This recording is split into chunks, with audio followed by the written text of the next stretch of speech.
Y bienvenidas de nuevo a este segundo día, segunda de las jornadas, de las primeras jornadas de la red.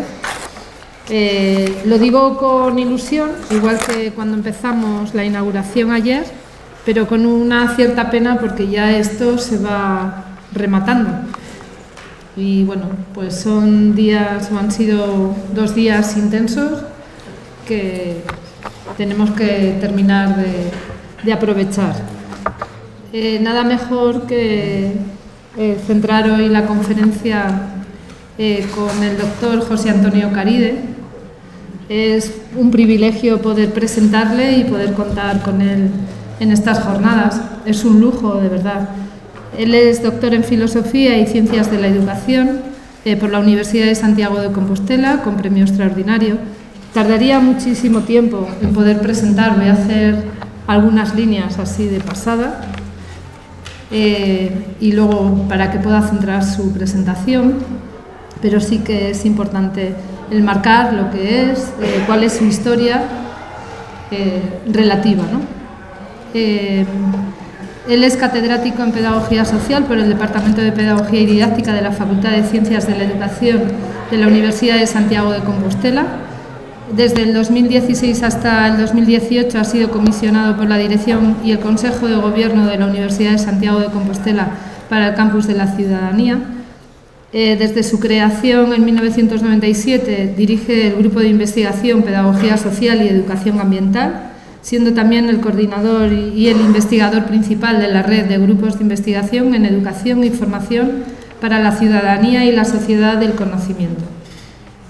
Desde 1990 y de forma ininterrumpida ha sido investigador principal en varios proyectos I+D+I competitivos financiados por la Unión Europea, la Xunta de Galicia y otros organismos de ámbito nacional, regional y local.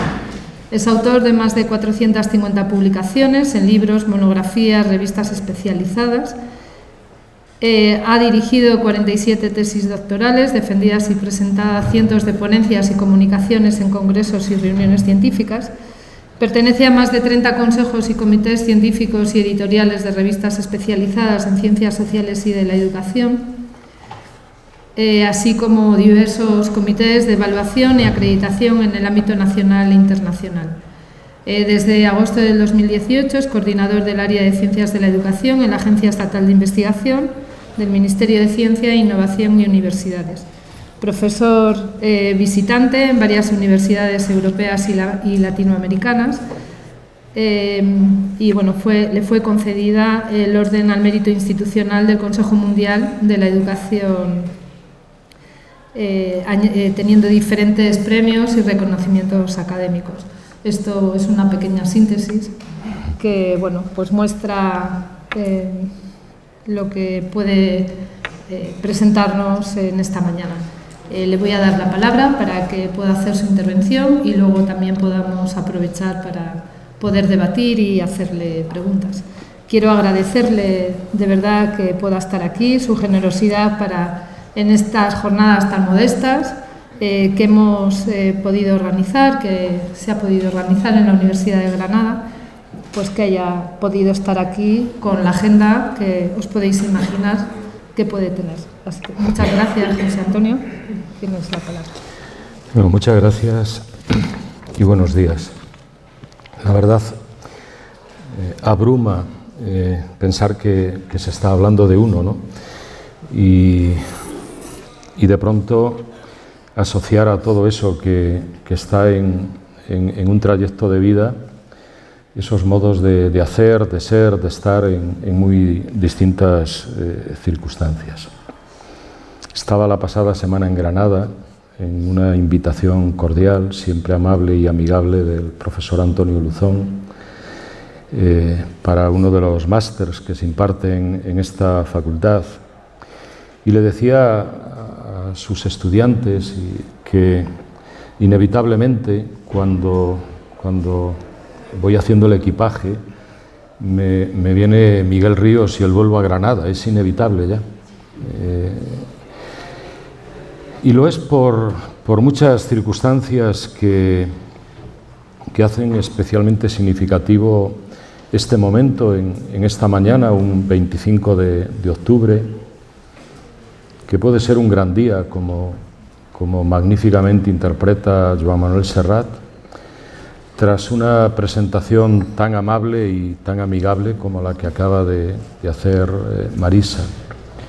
Serrat, precisamente en uno de sus conciertos en el Círculo de Bellas Artes en México, finalizando la interpretación de este Hoy puede ser un gran día, se dirigía al público diciendo que era un placer tenerles allí y que quienes estaban decidieran invertir una parte pequeña, pero una parte, en definitiva, de sus vidas para compartirla con él y con sus músicos, en definitiva, con la música. Creo que darnos la oportunidad de la conversación, del diálogo, que puede que fuese la primera motivación que hizo crearse y desarrollarse a las universidades como comunidades de aprendices y estudiantes, es de lo mejor que nos puede pasar. Por eso quiero agradecer esta invitación, la posibilidad de compartir algunas ideas, algunas reflexiones entre la coincidencia y ojalá también la discrepancia, porque en definitiva es lo que nos hace crecer. Me alegro muchísimo que lo que muestra a estas jornadas sea esta escalera al cielo que tenemos en el convento de Santo Domingo de Bonaval, en Santiago de Compostela, donde está el Panteón dos Galegos Ilustres y también o Museo do Pobo Galego. Es un prodigio geométrico de la arquitectura, como escaleras que no se encuentran, en definitiva, permiten acceder a un lugar y a un tiempo. Por eso para mí fue inevitable comenzar por aquí, porque tiene el sentido del encuentro, tiene el sentido del tiempo, tiene el sentido de aquello que estas jornadas, hablando de inclusión, nombrando al aprendizaje servicio, poniendo énfasis en la actividad física, en el deporte, pretenden ser. Y desde luego felicitar a la red por todo lo que significa verse reconocida en el pasado, pero sobre todo con un proyecto hacia el futuro. Yo me planteé, y la verdad es que me preguntaba desde el principio, ¿qué puede decirle un pedagogo social a gente tan buena y que hace también las cosas como la que forma parte de la red? 10 universidades, diferentes áreas de conocimiento, aunque fundamentalmente aquella que se vincula a la actividad física y al deporte y a sus didácticas. Y al final lo que se quedaron fueron palabras que en los últimos 20 años, 30 como mucho, comienzan a estar en nuestras realidades cotidianas. Era impensable en los últimos años del siglo XX que pudiésemos establecer los vínculos que hoy yo voy a intentar trazar. Se hablaba de transferencia, pero en realidad no en los términos en los que hablaremos hoy. El conocimiento ha estado siempre, pero con unas lecturas, con unas interpretaciones mucho más reduccionistas que abiertas. Y el aprendizaje servicio llegó a nosotros pues prácticamente hace 2 o 3 décadas. Todo indica que para quedarse y para darnos oportunidades. Y en relación a este título, me planteé como 5 argumentos principales. Creo que para poder conversar en torno a 40, 45 minutos, pueden ser el guión, al menos de partida, de aquello que, al menos a mí, me gustaría tener la posibilidad de transmitir y de conversar. Comenzaré por las palabras, luego diré con quién y cómo, pero fundamentalmente para para ponerlas en valor, para destacar todo aquello que significan en una sociedad que, entre otros calificativos, entre otros apellidos, entendemos que es la sociedad del conocimiento, discutible en todo caso.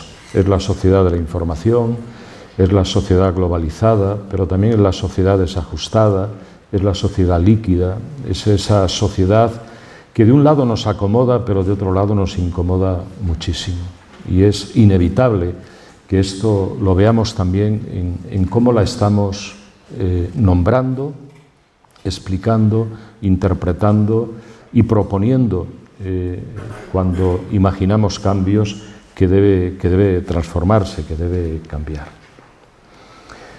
Al aprendizaje-servicio, al que dedicaré unos minutos, pero no muchos, a mí me gustaría, sobre todo, más allá de conceptualizarlo o definirlo, hay muchas definiciones, como una metodología, como un enfoque, como una práctica, como un modo de estar y de ser, de hacer, sobre todo como una pedagogía de las oportunidades.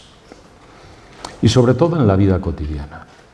Creo que es su gran desafío porque en definitiva significa que está con la gente, no solo va hacia ella, sino que está con ella. No solo para enseñar, sino para aprender y en todo caso para que sea un aprendizaje compartido, un aprendizaje en común, agrandando las posibilidades que son inmensas de la educación, en muy diferentes contextos, en muy diferentes tiempos y lugares.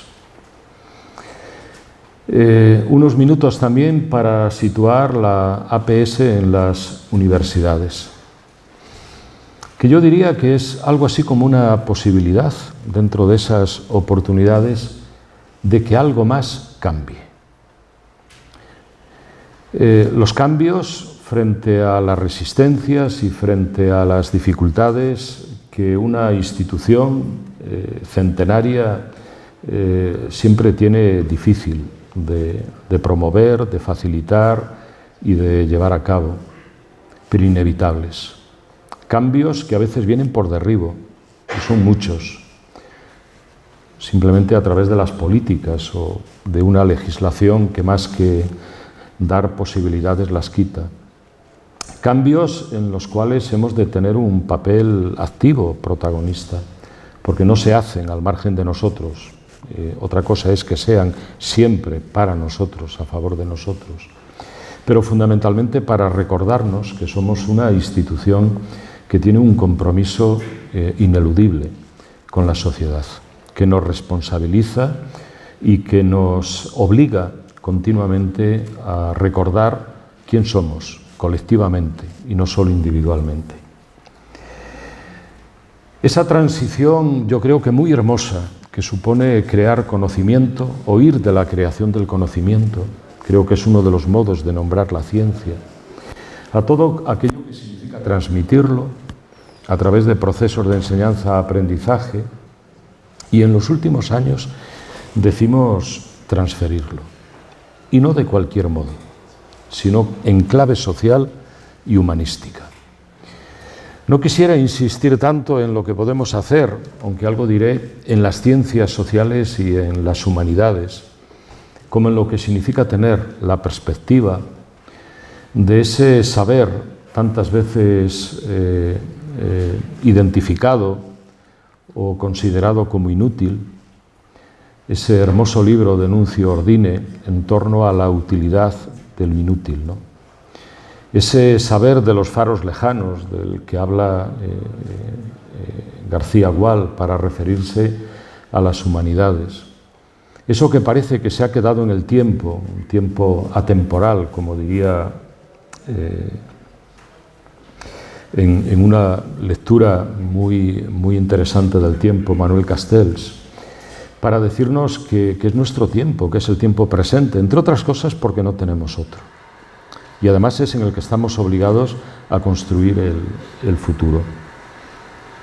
Y finalmente, para no darle un sentido muy instrumental, referirme a la APS como una posibilidad de mediación, no tanto como un medio, aunque está en el título, sino como una posibilidad de mediar, una posibilidad de, decía antes, de que algo pueda cambiar, algo más, de un modo intencional, con afán, con voluntad, con pretensión de conseguir algún objetivo, alguna meta que sea estimable, en los modos de conocer, y no es poco, en los modos de actuar, que en el fondo es otro modo también de darle oportunidades al conocimiento, y jugando con las palabras, en los modos de formar para transformar, que es muchísimo.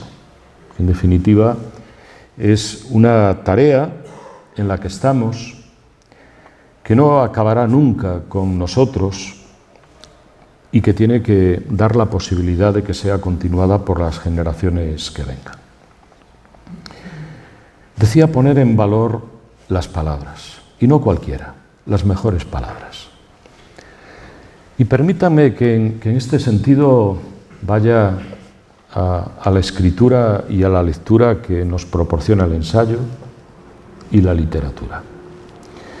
Es decir, esos alrededores necesarios para cualquier tarea pedagógica que implique escribir y leer el mundo en sus complejidades.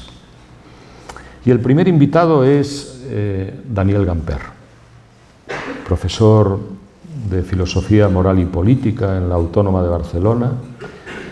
Es el último premio ensayo de Anagrama. Les invito a que lean este libro, es muy pedagógico, es muy interesante.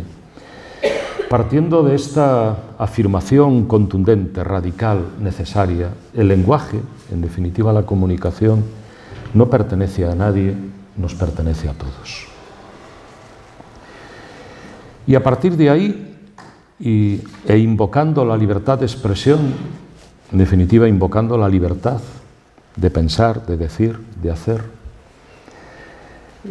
una serie de consideraciones que creo que son especialmente relevantes para hablar de transferencia, para hablar de aprendizaje, para hablar de servicio, en definitiva para hablar de educación y de las universidades. Al hablar, el hablar es el escribir, es el leer, buscamos siempre las mejores palabras. O tal vez son las palabras las que nos buscan y nos encuentran, utilizándonos para su subsistencia y reproducción. Busquémoslas o nos busquen, las palabras que finalmente se emiten son el resultado de un proceso de selección. Las usamos para cuidar y herir, para justificar los cuidados y las heridas.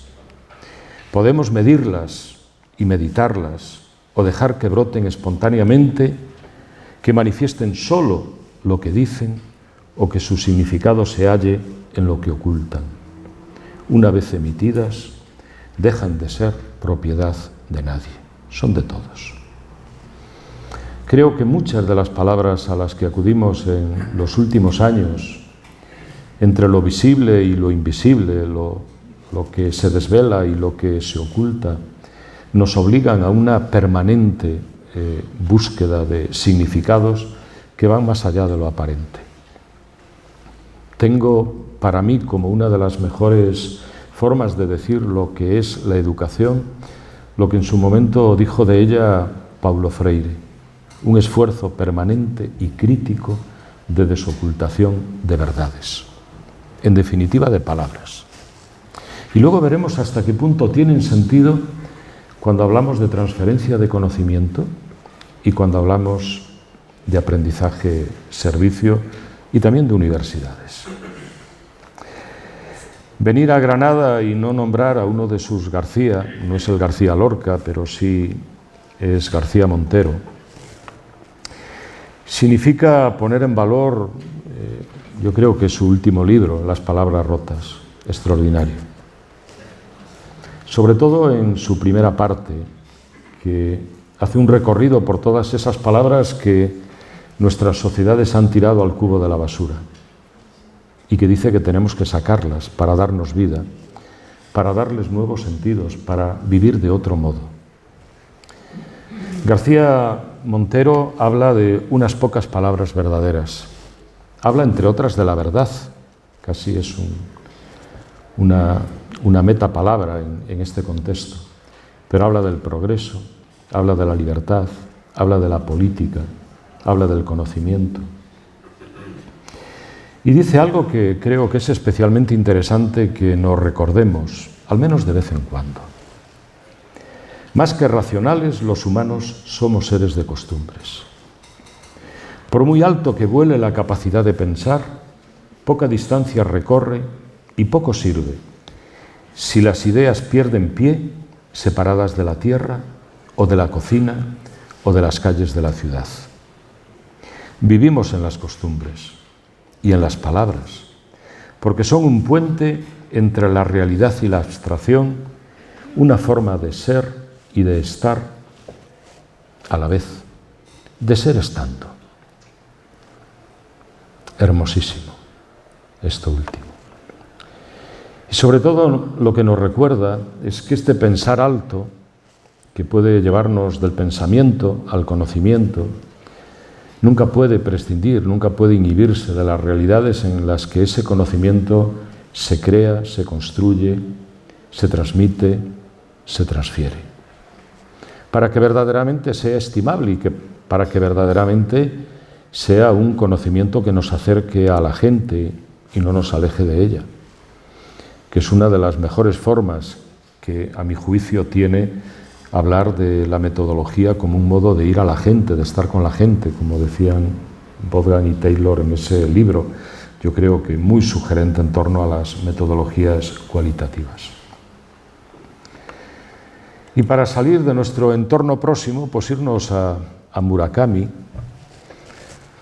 que siguen sin darle el premio Nobel, por mucho que, bueno, él ya dice que no lo quiere, yo creo que es un modo de decir que ya le da igual, ¿no? No le da igual, yo creo que no. Pero en ¿de qué hablo cuando hablo de escribir? Habla también de las palabras. Y de las palabras que tienen poder. Un poder que hay que saber usar de una forma correcta. Como mínimo, las palabras deben ser justas e imparciales. No pueden caminar solas.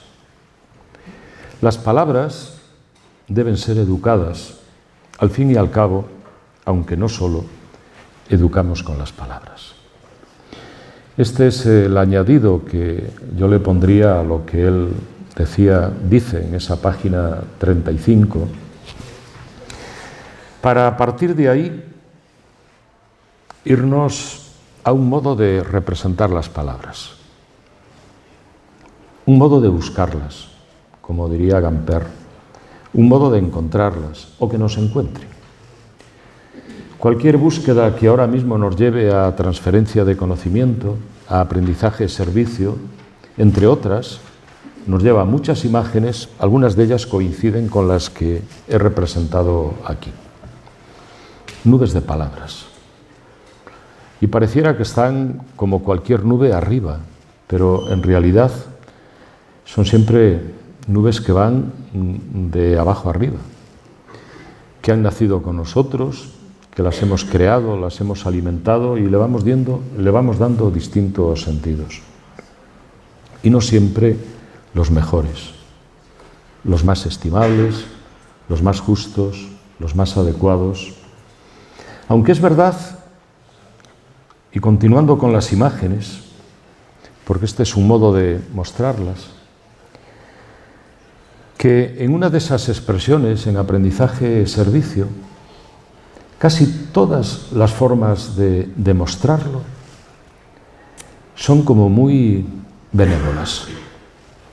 Es difícil ver una representación que cuestione, que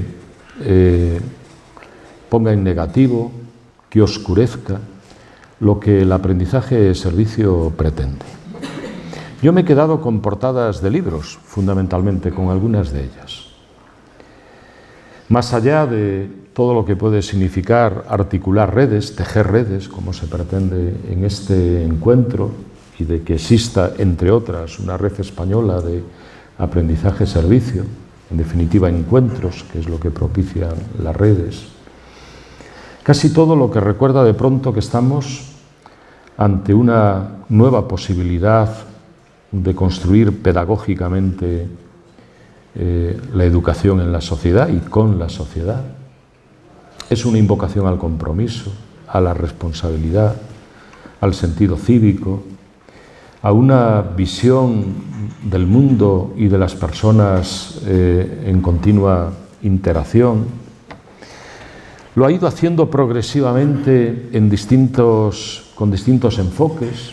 En unos enfatiza la metodología, en otros enfatizan ámbitos disciplinares.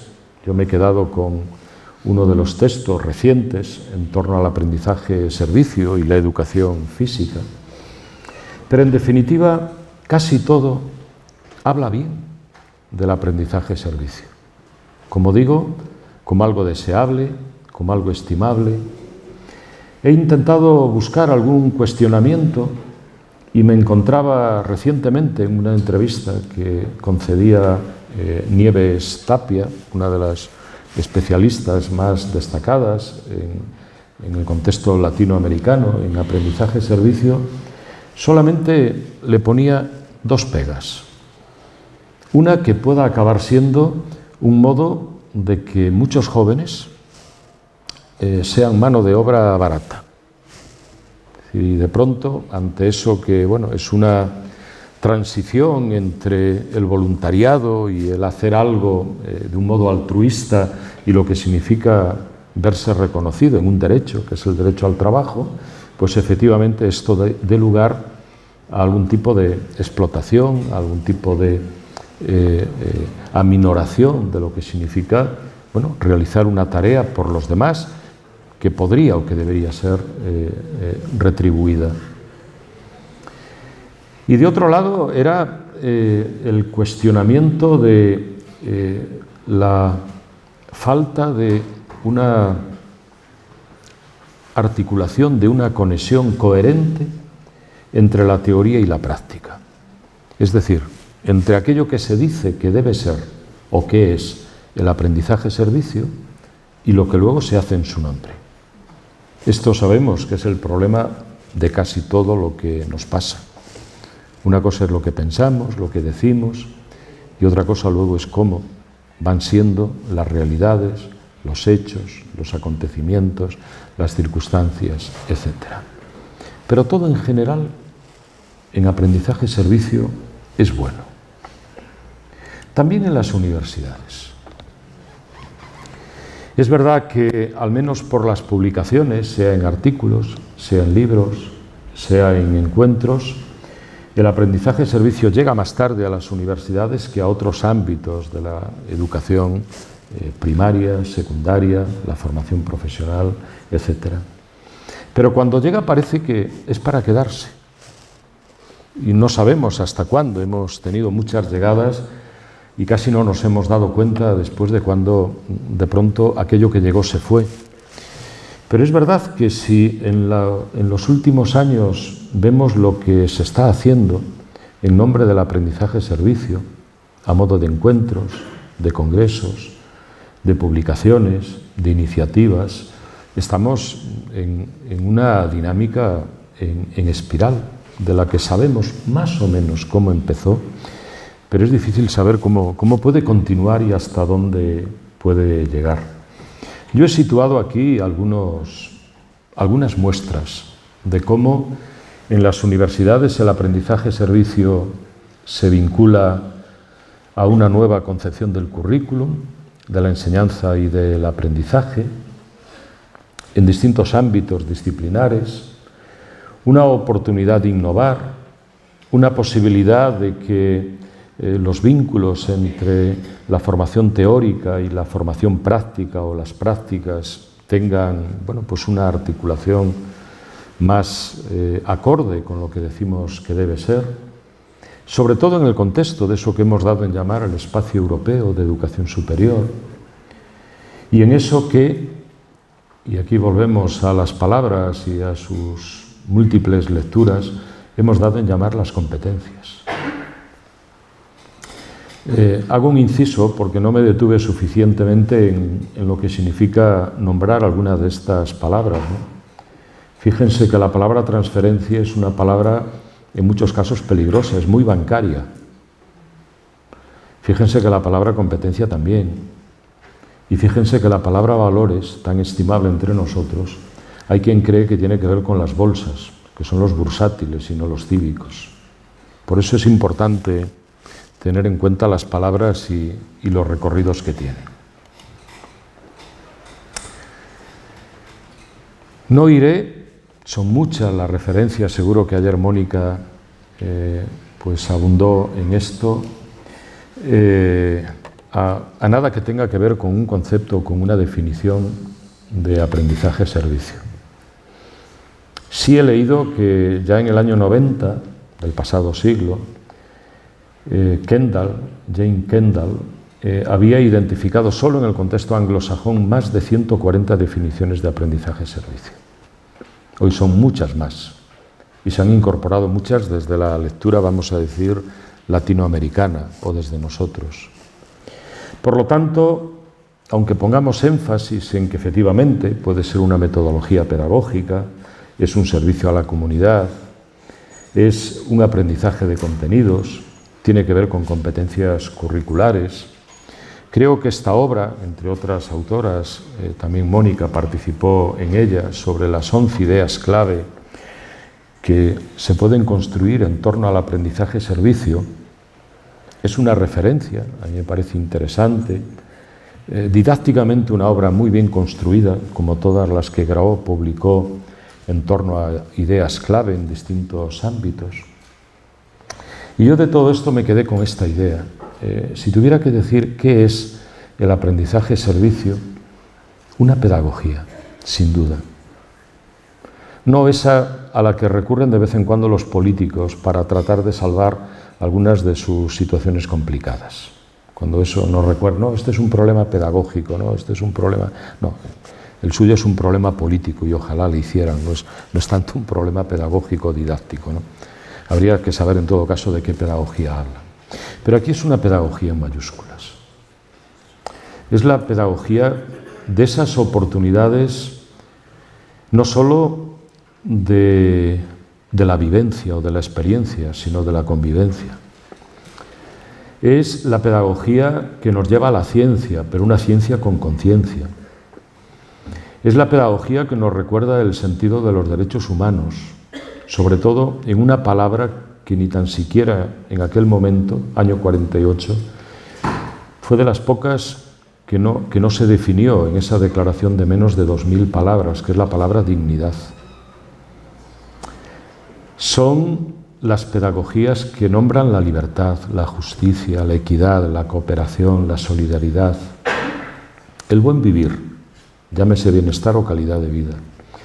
En definitiva, todo aquello que agranda la educación para que nos permita ser más y mejores personas, siendo más y mejor sociedad, lo cual no es incompatible. Yo imagino que el aprendizaje-servicio fundamentalmente quiere ser eso. Quiere ser una oportunidad para que allí donde... Caray.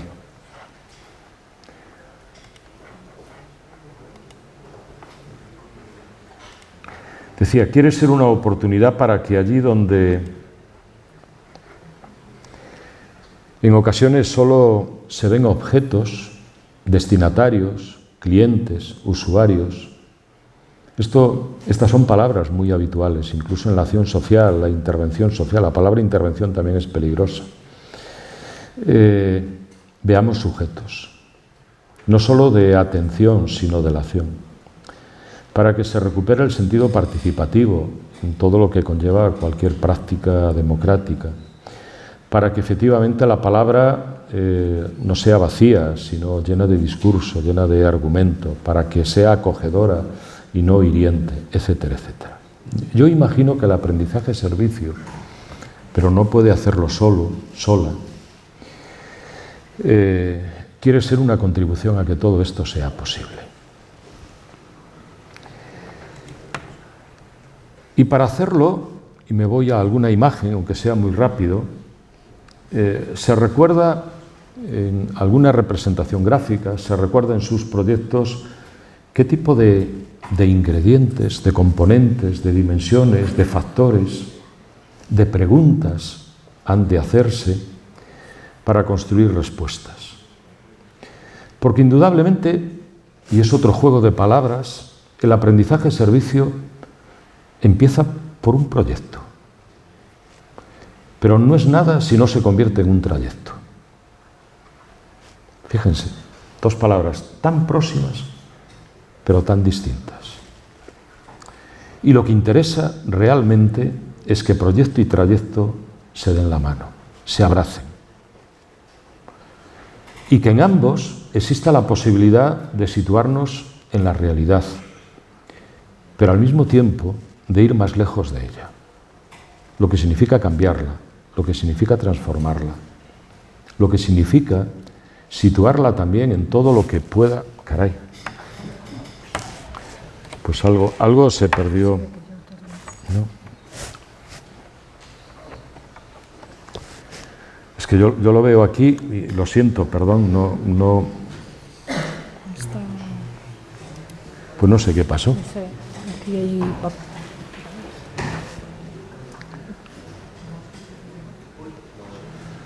Un problema de transferencia, clarísimo. Yo voy a tocar, pero no sé. ¿No? No, aparece la señal.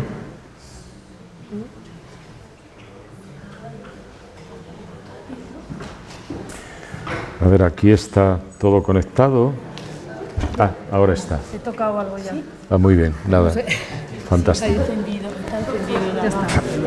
Pues ya está, ya está.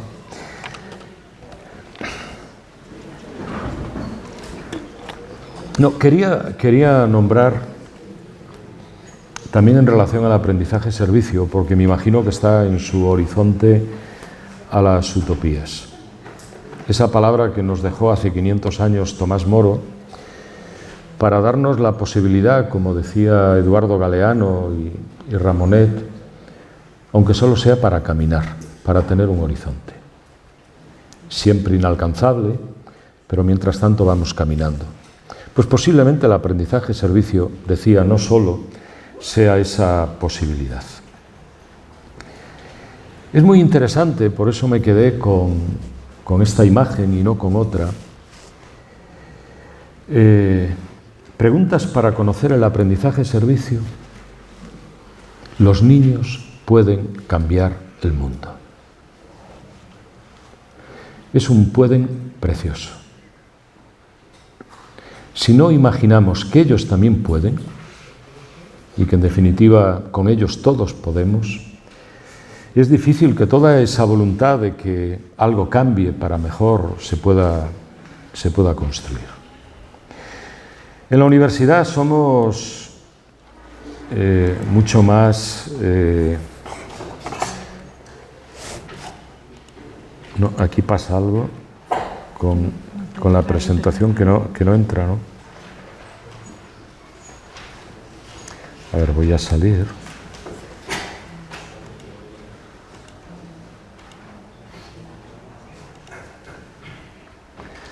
Lo voy a hacer. Tienen que perdonar, yo no sé qué nos... Algo no le ha gustado a esta pantalla, a este ordenador. Voy a ir al PowerPoint.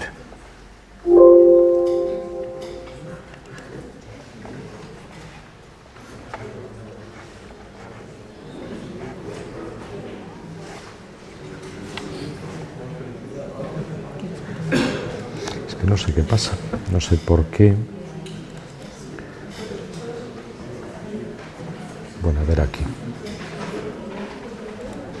A ver si voy viendo aquí.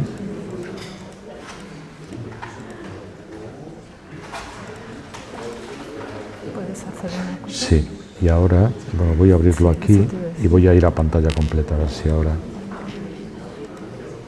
está. Bueno, quería decir, mostrando el contraste de las imágenes, cómo los coloridos que acostumbran a tener en otros niveles del sistema educativo no se los damos en la universidad y hacemos representaciones mucho más abstractas, mucho más complejas. Bueno, parece que en parte también tenemos la obligación de que sea así. Bueno, yo me quedé con esta imagen que en uno de los primeros libros que se publicaron en nuestro país sobre aprendizaje, servicio y responsabilidad social de las universidades nombraban el aprendizaje-servicio. Ese libro coordinado por el profesor Miquel Martínez de la Universidad de Barcelona y donde, bueno, básicamente se trataban de mezclar, de articular distintos procesos, distintos agentes en torno al aprendizaje-servicio. Como bueno, la presentación se quedará para la red, voy a seguir avanzando sin explicar mucho más, pero sí me gustaría detenerme en esta imagen. Creo que es muy ilustrativa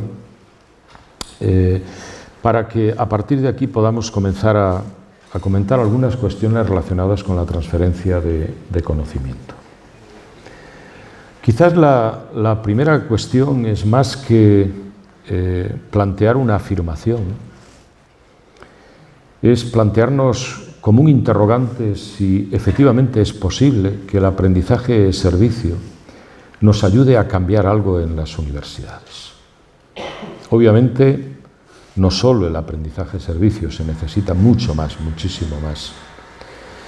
Pero si en algo hemos ido modificando, al menos la percepción o incluso la visión y el marco normativo que nos damos en las universidades para pasar de las misiones clásicas, de las que yo creo que con mucha clarividencia en su momento las nombró Ortega y Gasset, esas 3 misiones que hablaban de docencia, de investigación y de extensión cultural. Si hemos pasado de esta visión tradicional a una visión mucho más interactiva, donde sin renunciar a las misiones docente e investigadora, de pronto asumimos que la extensión en el fondo es un modo de comprometernos, de responsabilizarnos, es un modo de establecer nuevos vínculos con la comunidad, es un modo de salir de la universidad a la sociedad y que la sociedad penetre, acceda a la universidad.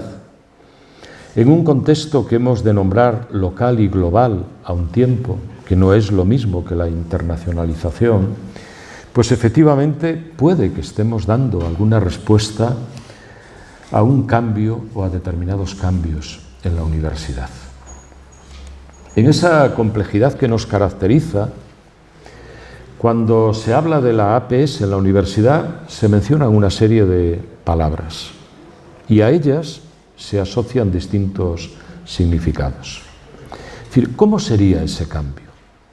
Según quienes están trabajando en la APS, yo he tratado de vincular distintas expresiones, distintas aportaciones. Dicen, bueno, ha de ser un compromiso ético, un compromiso cívico. Ha de invocar valores, ha de permitir construirlos, nos ha de llevar a tomar conciencia de la equidad, de la justicia en muy diversos ámbitos, de la sostenibilidad, etc. Ha de tener una visión holística, por lo tanto, la posibilidad de una concepción integral e integradora, que nos dé oportunidades que no da el saber disciplinar, parcializado, que permite construir de otro modo el diálogo en los modos que tenemos de conocer, en los modos que tenemos de enseñar y de aprender. Ha de recordarnos la complejidad, no como solución, sino fundamentalmente como problema. Ha de situarnos en lo local y en lo global. En el fondo es un modo de recordar los compromisos que tenemos con el territorio y con las comunidades, pero en su conjunto con el mundo. Ha de apelar continuamente a la transversalidad, que es otro modo de hablar de la transdisciplinariedad, y ha de recordarnos ese compromiso ineludible de responsabilidad social, que no es solo corporativa, de las universidades con todo aquello que está en nuestros alrededores. Otra cultura institucional, otro modo de vincularnos a los distintos agentes sociales, que son inevitablemente, y ahí está una de las cuestiones ante las que hemos de ser cuando menos precavidos, en muchos son los mercados.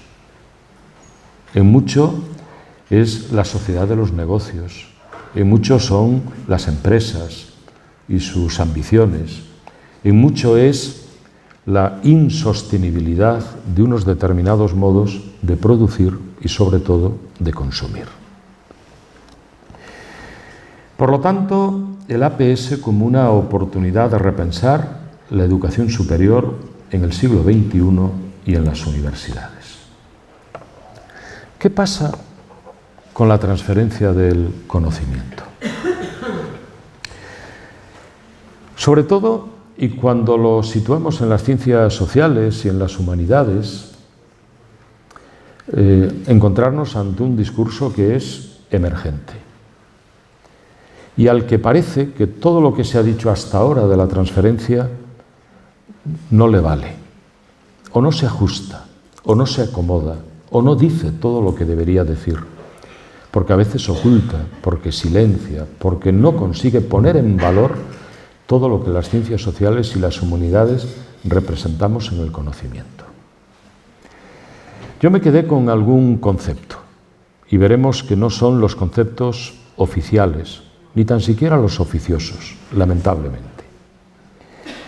En una publicación editada en Argentina se nos recuerda lo siguiente: es fundamental entender la transferencia como parte de la relación entre ciencia y sociedad. Es un puente. Lograrlo requiere un consistente cambio cultural. Yo diría, sobre todo, un cambio de mentalidad. Que en nuestras ciencias, hablo de las ciencias sociales, hablo de las ciencias de la educación, todavía estamos lejos de conseguir interiorizar.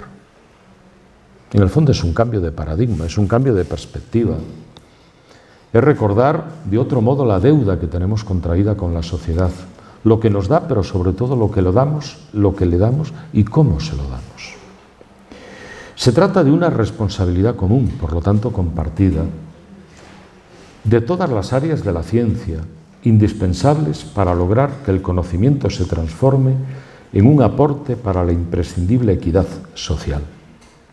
Este es el desafío de hoy y del futuro cercano: convertir la ciencia en un factor y un instrumento de inclusión social, que es una de las expresiones que también convoca este encuentro.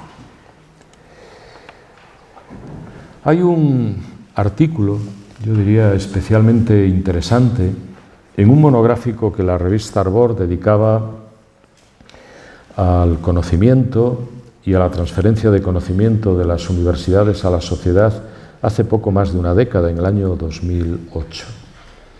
Si les interesa este tema, yo les invito a que se sitúen en él y especialmente a este artículo escrito a 4 manos, entre otros por el profesor Felipe Criado de mi universidad. Él trabaja en arqueología del paisaje, que recuerda la complejidad de la palabra transferencia, para lo bueno, lo malo y lo regular. Pero sobre todo es una invitación a leerla en todos sus significados. También en aquellos que tienen que ver con cómo ha ido evolucionando. Afortunadamente, y para las ciencias sociales y humanidades, para mejor, pero no para todo lo mejor que deseamos. Inicialmente, y ellos identifican 4 modelos principales, la transferencia era algo así como el empuje de la ciencia. La ciencia produce conocimiento que se le traslada a la sociedad para que la sociedad tome nota y en ese tomar nota vayan mejorando algunas de las circunstancias que tienen que ver con la vida de las personas. Pero la protagonista es la ciencia y quien la construye. Es decir, los académicos, los científicos, los agentes que en definitiva, de un modo u otro, como grupos de investigación, institutos, redes, etcétera, construyen la ciencia. La sociedad espera. La segunda etapa, sin que quede silenciada la anterior, es en la que la sociedad demanda. La sociedad le pide a la ciencia respuestas. No todas, aquellas que tienen que ver con determinados ámbitos, muy vinculados fundamentalmente al de la salud, al de las tecnologías, en definitiva aquello que puede conseguir que vivamos más y mejor en determinadas partes del mundo, porque esto también hay que decirlo, o incluso para salir del mundo. Descubrimientos que nos sitúan en las galaxias, podríamos decirlo. Hay un momento en el cual se entiende que la sociedad debe ser más partícipe y se comienza a hablar de diseminación, difusión. Esto vendría a ser en el ámbito de las políticas culturales lo que se ha llamado democratización cultural.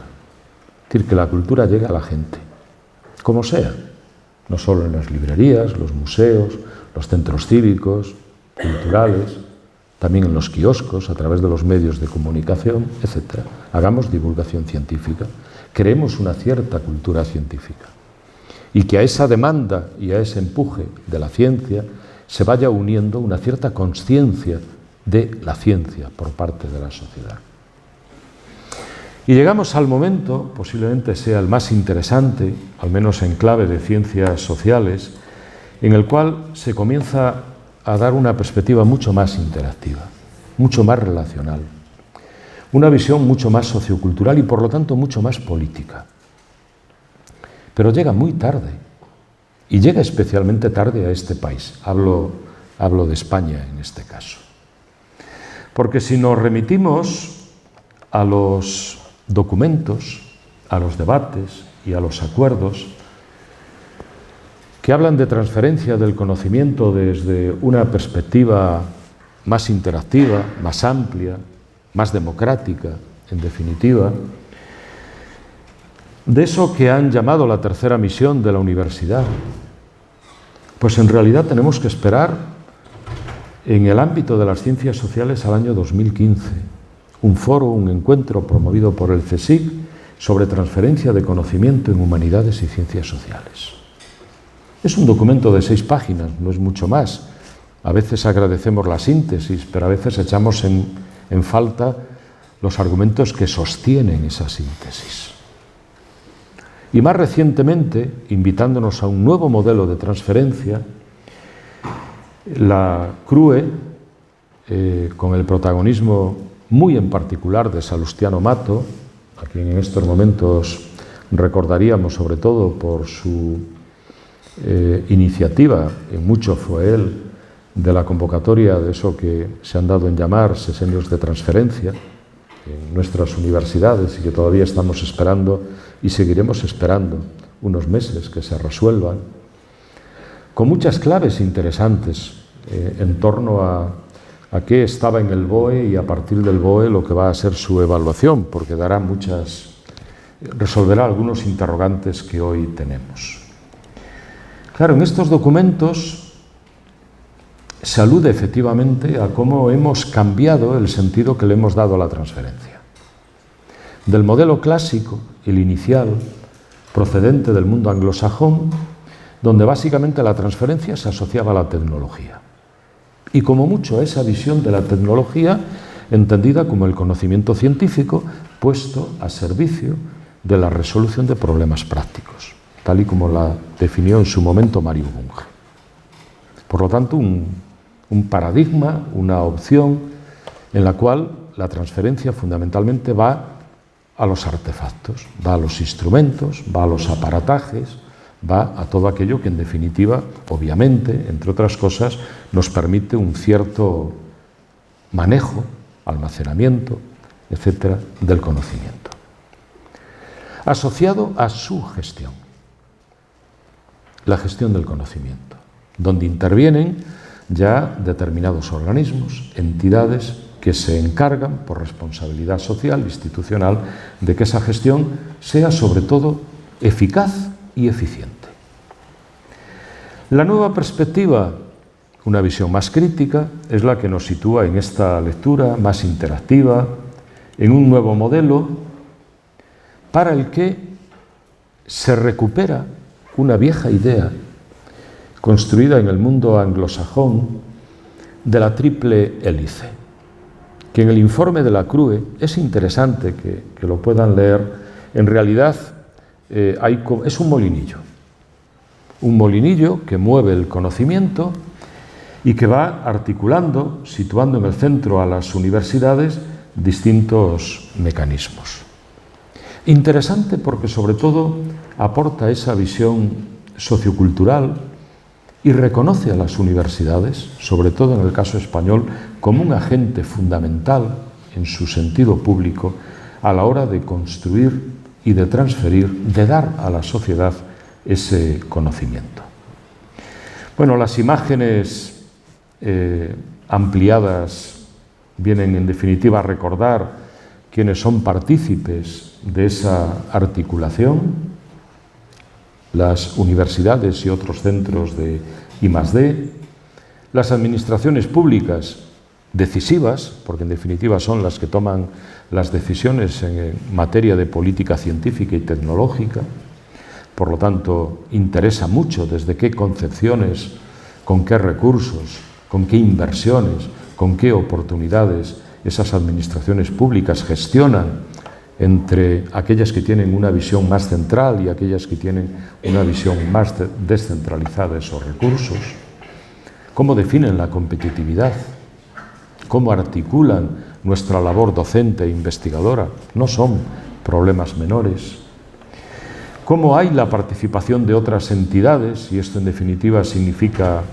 el protagonismo que tienen las OTRIs o esas diferentes entidades que en las universidades nos conectan con la sociedad, los servicios de valorización y transferencia del conocimiento, la importancia de las spin-off, y aquí ya les digo, para las ciencias sociales es casi un imposible. Nosotros llevamos en nuestro grupo de investigación 2 años intentando crear un spin-off y no cuadra el modelo que nosotros queremos crear con ningún modelo de empresa de los que están supuestamente reconocidos. Nosotros queremos crear una cooperativa y no les entra, no lo entienden. No entienden que es un modo también, en definitiva, que puede ser un modo de crear una empresa con este perfil. Y luego ese ente abstracto que es la sociedad civil. Esto lo amplían en un determinado momento a la ciudadanía, pero todas las bondades que lleva este modelo, tal y como lo definen, hay un momento en el que se ven como traicionados. Esta flecha unidireccional, que antes era como el sostén del molinillo, es decir, aquello con lo que lo llevamos de la mano, al final lo que nos viene a decir es, para llegar a los receptores, el sistema más eficiente es este. Y por si fuera poco, entre admiraciones. Claro, uno cuando le dicen eficiencia, y cuando le dicen es este, y cuando le dicen receptores, y ya empieza a pensar que los receptores es la ciudadanía, que son personas con nombres y apellidos concretos, que son colectivos sociales, los que están incluidos y los que están al margen, etcétera, pues uno empieza a tener algunos temores. Entonces, es lo que decía de que entre lo que se dice y luego lo que parece que se debe hacer, a veces hay una cierta distancia.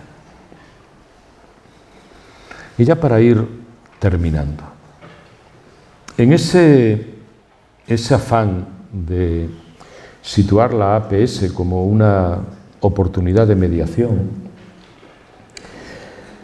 quedarnos con la definición de transferencia que se hace en el documento del CSIC. Yo creo que no es la mejor y creo que en todo caso debemos de darnos la oportunidad no solo de repensarla, sino de reescribirla. Aunque hay algunas palabras que son interesantes y que sería difícil que se utilizaran con otra lectura, con la lectura de otros ámbitos de la ciencia, las más experimentales, las que tienen una perspectiva más técnica, etc. Primero, recordarnos que no solo es un proceso competitivo, que lo es y mucho, sino que es también cooperativo y colaborativo. Ahora, esto es más fácil decirlo que hacerlo, porque lo colaborativo nos recuerda la interdisciplinaridad, nos recuerda la necesidad de tejer redes, nos recuerda la necesidad de que los saberes sean compartidos, recuerda la necesidad de que nos den, pero al mismo tiempo de que demos, Recuerda la necesidad de que todos los conocimientos son valiosos.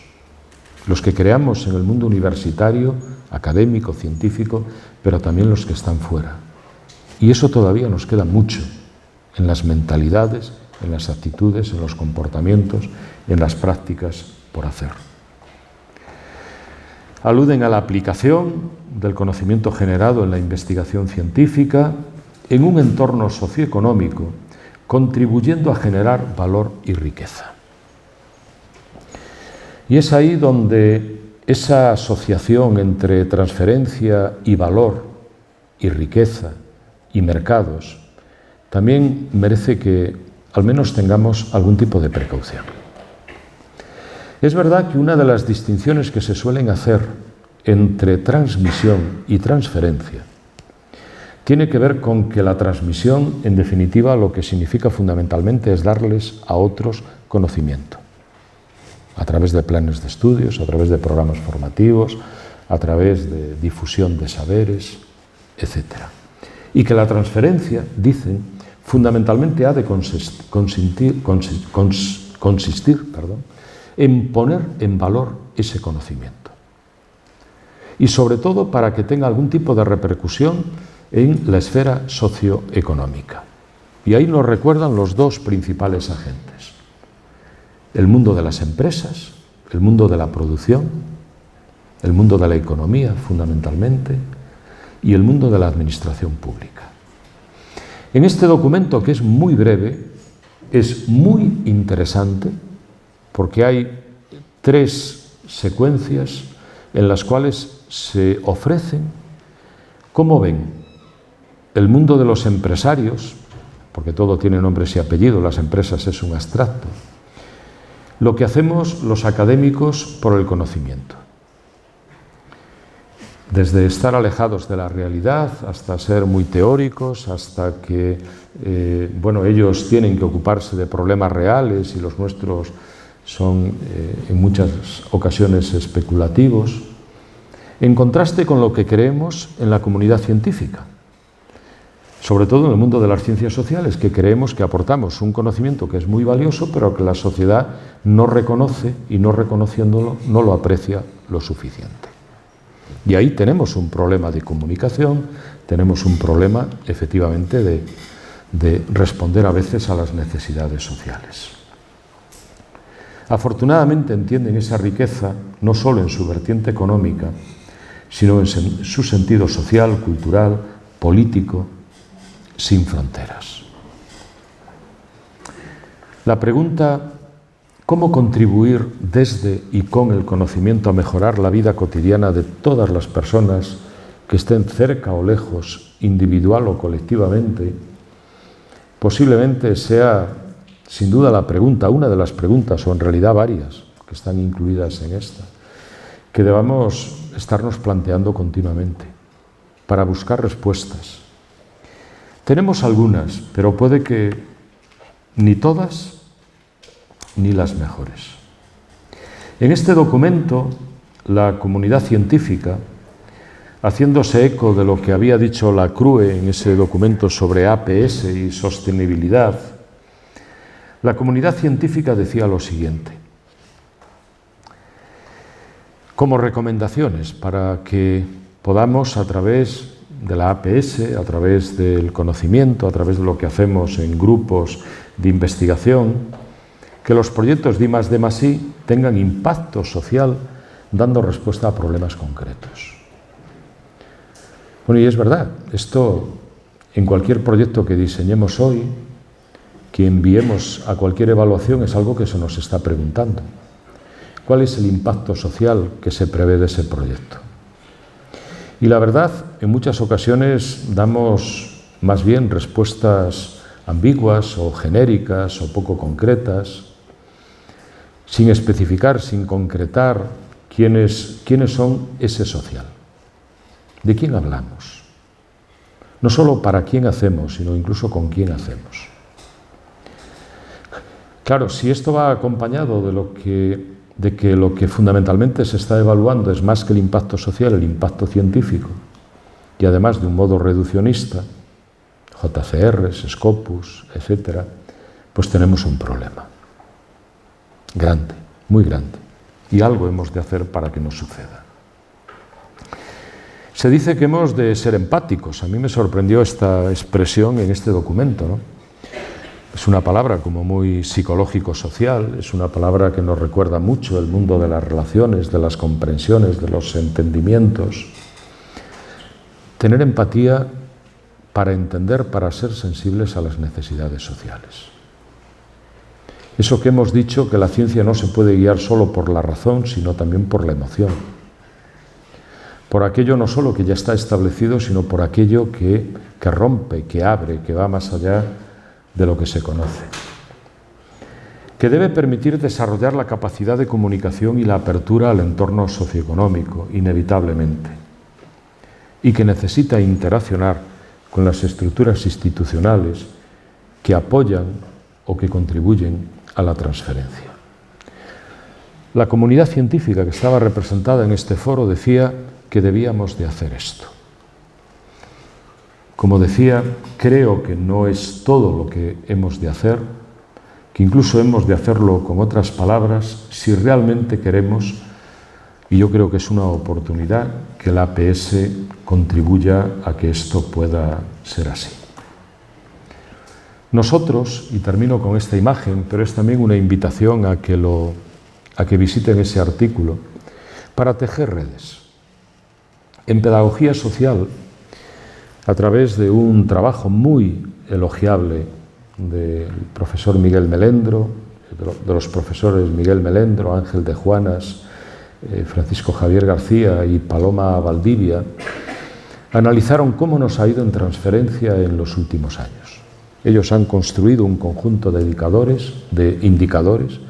Es un artículo que se ha publicado en la revista Aula Abierta de la Universidad de Oviedo, y esos indicadores tienen una lectura vertical y horizontal. Hablan de quiénes son los agentes, hablan de cuáles son los ámbitos a través de los cuales se difunde el conocimiento, congresos, publicaciones. Hablan de cómo esa transferencia es académica, pero también es profesional, cómo también es social. Creo que sería interesante que en las distintas comunidades científicas que articulamos podamos ir construyendo estos mapas que de algún modo representan, y en este caso son 10 años de indagación, 10 años de análisis, cómo nos vamos construyendo. Porque en definitiva, al final, puede ser una de las oportunidades que tengamos para que efectivamente tengamos las mejores lanas, las mejores madejas para tejer redes. Yo aquí lo pongo tejiendo redes, lo cual quiere decir vamos a continuar, vamos a seguir. O jugando también con las palabras para seguir enredándonos. Nosotros, como acrónimo de uno de nuestros proyectos, lo llamamos enredos. Y quedamos prendidos de esa palabra, ¿no? Porque, bueno, es una palabra como muy marinera, es una palabra que habla de navegaciones, habla, bueno, de aquello que se captura en el mar, que da el mar, para que luego también de esa vida se pueda dar vida a la gente. Y en definitiva, si la transferencia no es una posibilidad de dar vida y mejores vidas, ¿qué es? Esa es la gran pregunta. Tejamos redes. Muchas gracias.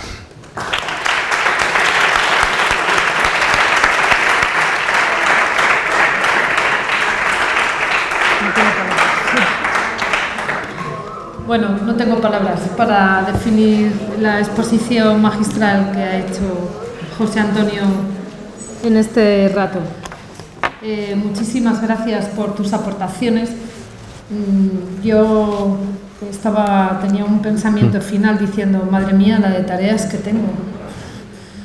Tengo un montón de referencias que me encantaría ahora en el viaje poder empezar a revisar, porque me he quedado pues con esa emoción y con esa motivación para seguir aprendiendo la cantidad de cosas que nos ha expuesto con mucha sabiduría. Ha cumplido expectativas y ha superado las expectativas que teníamos, Espero que haya contribuido también en vosotros y en vosotras que estáis ahí escuchando, y vamos a dar un espacio para la reflexión, para el debate, porque bueno, nunca será suficiente el poder conversar con él. Así que empezamos con turno de palabras, si queréis, agotando los tiempos que tenemos. Si pedís la palabra, como no sé si funcionarán hoy los micros, si no, pues no funcionan, pues damos la palabra. ¿Entendéis hablar alto, por favor? Os habéis quedado conmigo, entonces.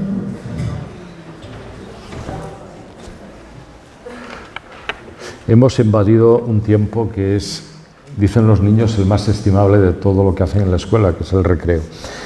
Entonces eso genera, el recreo es un tiempo de libertad, es un microtiempo de las escuelas que apreciamos poco los adultos, con el que castigamos, te quedas sin recreo. Yo no quiero hacerlo, pero no sé. Ha puesto, bueno, en primer lugar, muchísimas gracias por la explicación que me ha puesto en sobreaviso de muchas cuestiones que no le había dado mucha importancia hasta ahora y creo que son fundamentales para el desarrollo profesional dentro del ámbito universitario. Y me ha llamado muchísimo la atención cómo ha puesto el enfoque, o ha puesto en manifiesto la importancia que tiene el concepto de transferencia y los matices que ha resaltado. Es cierto que yo creo que ahora mismo, desde el punto de vista institucional, creo que está equivocado, porque sí es cierto que en determinadas áreas de conocimiento de esa transferencia es posiblemente la manifestación de lo que es el APS, pero en muchas áreas de conocimiento esa transferencia no tiene nada que ver con esa conciencia social, con ese compromiso social. Y de hecho, mi opinión es que creo que desde la propia institución no se está haciendo hincapié de manera adecuada, porque para ser un buen ingeniero, para ser un buen abogado, para ser un buen economista, si nos vamos a los criterios de calidad para llegar a ser el nivel más alto, catedrático, cumpliendo esos criterios de transferencia, mi percepción está equivocada, pero creo que está en consonancia con lo que está puesto de manifiesto, que es que no hay que tener en cuenta nada de lo que es el compromiso social o esa conciencia social. Yo creo que habría que tomar actuaciones, y sobre todo teniendo en cuenta toda esta información que se ha puesto de manifiesto, para que se tenga en cuenta cómo, con medidas como en esos sesenios de investigación, en esos sesenios de transferencia, lo que se hace en base orientado a ese compromiso social tenga algún tipo de reconocimiento, que creo que ahora mismo no lo hay. Y eso es. No estoy planteando ninguna pregunta, pero sí un agradecimiento, porque creo que hay que poner de manifiesto que todas estas actuaciones enfocadas al compromiso social tienen que estar recogidas en esa transferencia y tienen que estar reconocidas. La verdad que creo que no. Sí, bueno, gracias. Es así, ¿no? Yo creo que voy a utilizar la metáfora del Camino de Santiago, más bien de los caminos. Hay 25 reconocidos en este momento, ¿no? Para llegar a Santiago y ganar el cielo haciéndolo, ¿no? Nos pasamos décadas queriendo que esto sucediera, de un modo u otro, ¿no? Por lo tanto, teniendo el proyecto de lo que era el camino, y da la impresión de que empezamos a caminar, quizás sin saber muy bien dónde ahora mismo está el punto de partida, si en los Pirineos o al sur de Portugal o de Andalucía, ¿no? Y si iremos por la Ruta de la Plata o por el Camino Francés o por el Primitivo. Pero hemos empezado a caminar y yo creo que eso era una necesidad y creo que comienza a ser positivo, pero con todas las advertencias que requiere. Salirse del camino está bien de vez en cuando, ¿no? Porque es un modo de ver otros paisajes, ¿no? Y de no seguir las rutas marcadas previamente y de tener una cierta libertad, pero sin perder el horizonte, que es que el camino se construya bien y que nos permita llegar. Y para esto no nos vamos a engañar, tendrán que pasar décadas seguramente. Ahora, hay dos expresiones, y tú utilizabas una de ellas, es un juego de palabras también. Y nosotros, un grupo de profesores en Santiago, tenemos un debate abierto en torno a la universidad como una casa común de saberes. Y hay algunas expresiones que estamos poniendo en juego. No puede haber una ciencia que sea estimable sin conciencia. Ciencia con conciencia. Es decir, eso significa la ciencia tiene que recordar sus responsabilidades, sus valores, sus ideales, sus compromisos con la sociedad. Y si ha de ayudar a luchar contra la pobreza, ha de ayudar extrema, se dice, que esos fueron los objetivos de desarrollo del milenio, ha de ayudar a luchar también contra la riqueza extrema. Eso significa tomar conciencia de lo que la ciencia ha de ser. Y luego hay otra cuestión que es clave: transferencia con transparencia. Y no es un juego de palabras inicialmente, pero esto significa que todo aquello que represente, darla, visibilizarla, todo lo que signifique evaluarla, todo lo que signifique retroalimentarla, ha de hacerse con hablábamos de principios éticos, con la máxima visibilidad, con la máxima transparencia que sea posible. No, toda va a ser imposible, pero dentro de lo posible, ese abrir los posibles del que habla Marina Garcés, refiriéndose al mundo de la cultura y del conocimiento, yo creo que es todavía un debe que tenemos en eso que se llama transferencia. Porque la transferencia ha de aclarar no solo a favor de quién está, sino a veces contra quién. Porque en esto hay vencedores y también perdedores. En una sociedad en la que nosotros decimos en nuestra red de Ocio Gune, todo se ocia, pero también todo se negocia. Y hay, claro, en un mundo de desigualdades y de jerarquías y de poderes, las palabras también acaban teniendo poder. Y el problema no es solo que la utilicen los poderosos, sino que las acaban utilizando aquellos contra los que van los poderosos. Esto lo estudió muy bien Peter Berger a propósito de la palabra desarrollo. Un libro hermosísimo, titulado Pirámides de sacrificio, los procesos de colonialismo, etcétera, etcétera. Pero esto ya es otro cantar. Empezábamos casi cantando con Serrat. Sí. Muchas gracias. ¿Alguna intervención más?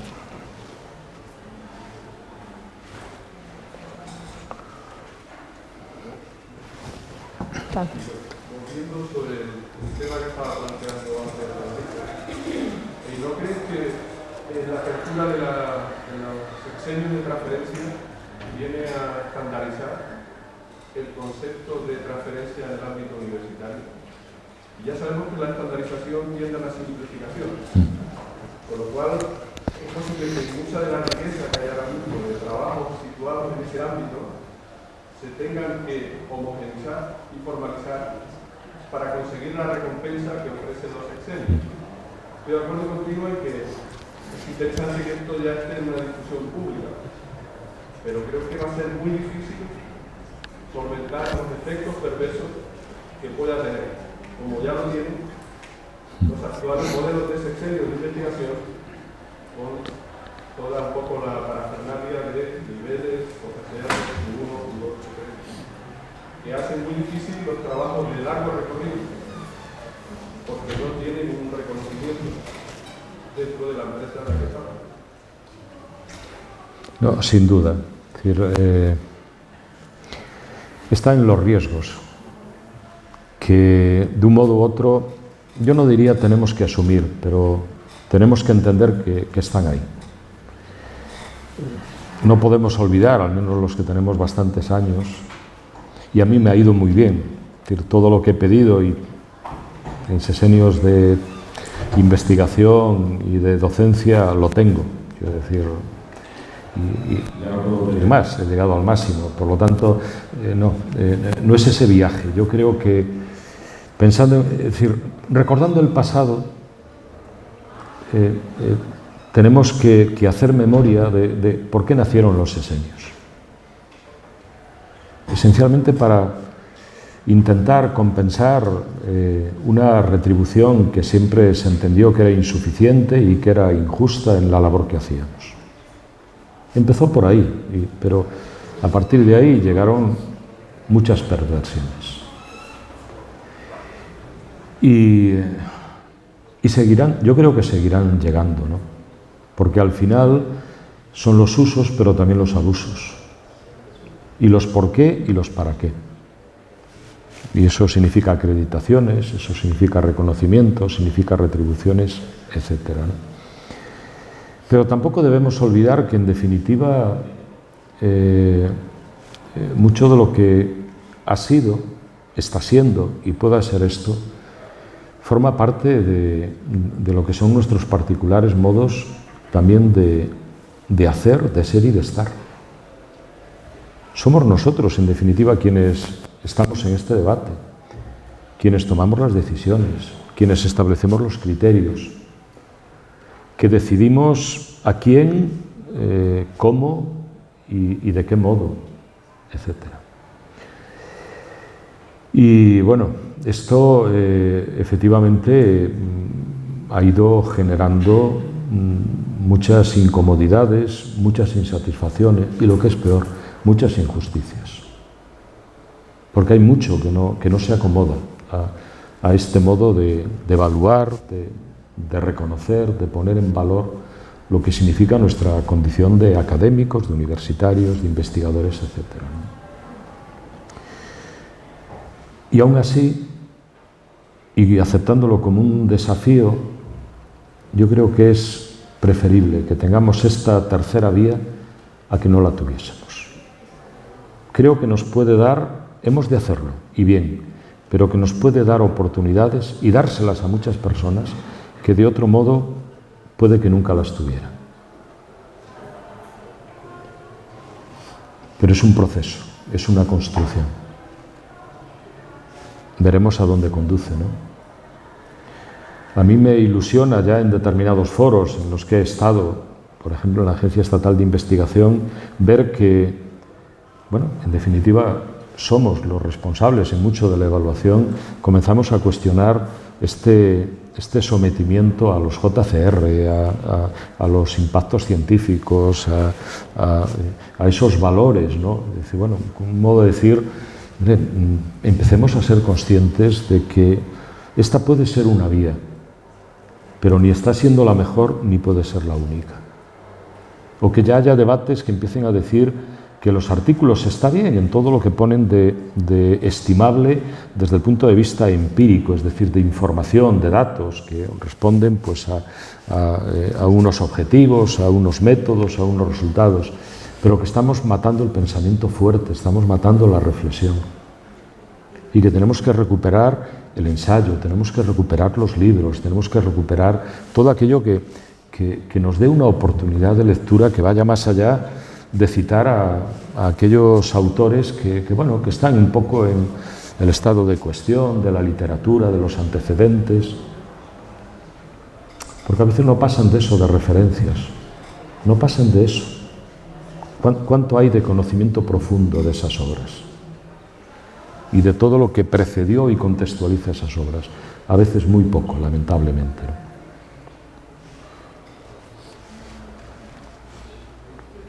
Sí, Mónica. Mónica.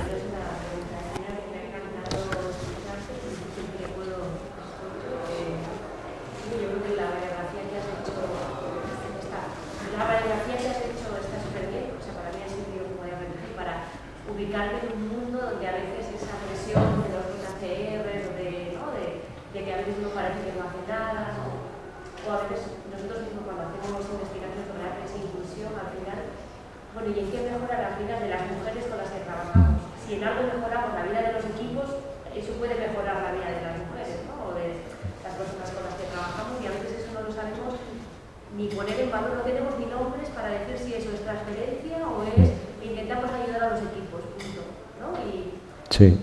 Yo creo que es una cosa que a veces nosotros estamos ahí dándole vueltas, ¿no? Que es verdad que ahora la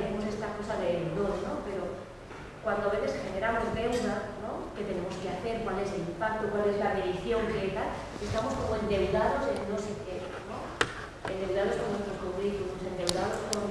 Y lo contrario es el don, hemos de ir a la cosa más colaborativa. Y yo creo que muchas veces la red misma a vosotros, o sea, ahí como estamos en espacios colaborativos y no tenemos nombre para decir que estamos haciendo esa red y estamos haciendo ya ese primer nivel de sinergia, de conocernos, de una cierta empatía, ¿no? Ayer paseamos por Alhambra, es una parte de conocernos y decir, oye, ¿qué más chula? Yo quiero estar con vosotros, no sé en qué, no sé cómo... Entonces todo eso que se genera a veces por movimientos que no se pueden evaluar ni tal, es como los inicios de esas redes, ¿no? Yo creo que eso lo hemos de poner en valor, porque si no, lo contrario es, déjame tu nombre, que necesito tu currículum para mi I+D, necesito que tú estés para que nos puedan dar, entonces eso es deuda, no sé si, pero forma parte de las reglas, ¿no? Sí. Entonces, ¿cómo estar ahí o cómo ir generando estos espacios? Pues eso, si está hablando de empatía, será que esta red está muy bien porque estamos trabajando desde gente que está haciendo cosas en la realidad, que se ha motivado por algo que les va bien en clase, que al final hay un impacto que tiene en tu propia clase. Y es que yo creo que no tenemos nombres para ponerle a eso y a lo mejor ya estamos en transferencia y no nos damos. Sí, pero esa, Mónica, es precisamente la búsqueda, ¿no? Que hemos de hacer, seguir haciendo de las palabras que nos representen. O que las palabras no se encuentren, a veces pasa, ¿no? Un tanto azaroso, pero es una búsqueda incesante, es una búsqueda sin fin, no tiene término. Y hay algo que siempre creo que hemos de pensar, es decir, a mí no es que me encante especialmente la palabra excelencia, porque además me recuerda a otras cosas, algunas tenían que ver con lo que pasó ayer, pero su excelencia, ¿no?